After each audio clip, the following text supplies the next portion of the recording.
Mga kapatid, palaisipan pa rin kung paano nakalabas ng bansa ang dating Bamban Tarlac Mayor na si Alice Guo. Ultimo sila, hindi alam. Wala pa tayong definite information on how they were able to depart. We are backtracking yung pinagdaanan nila going outside. 1 month na hindi mo alam, nakaalis na pala yung tao. May nagsabi rin sa akin na alam na ito ng BI almost 2 weeks before itong August. I don't think it will take 2 weeks to validate. Importante, mabilis yung action. Bakit itinago yung information sa amin, itinago yung information na yan sa publiko? Kaya naman ang tanong ngayon, how did Alice Guo? Of course, dalawa lang naman yan eh. Either pera or connection. Sa mga Pilipino normal, pag lalabas tayo ng ibang bansa, napakaraming proseso. But syempre, pag may pera ka, mabilis na lang.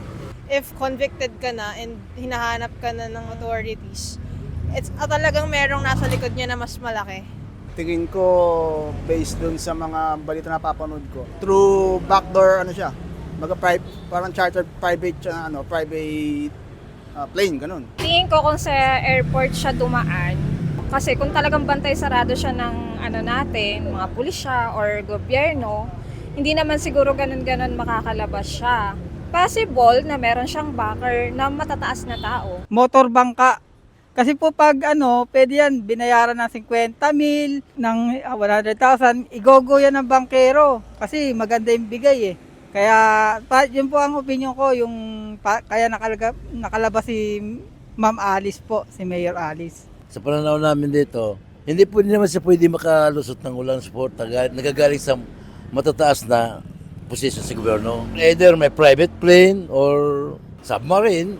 Mahalaga raw na agad mahuli si Alice Guo bago pa itong makalipat sa iba pang bansa. Kaya ang iniiwasan po ngayon ng PAOK sa pagtulungan natin sa immigration ng Indonesia, Malaysia, and Singapore, even Thailand, ay hindi makatawid ito si Alice Guo papunta ng Cambodia into the Golden Triangle. Kasi pag nakapasok na po yun ng Cambodia, Laos, Myanmar, endgame. Mahirapan na tayong kunin po ang mga yan. Yung isa dyan, baka magulat na lang tayo, nasa ibang bansa na.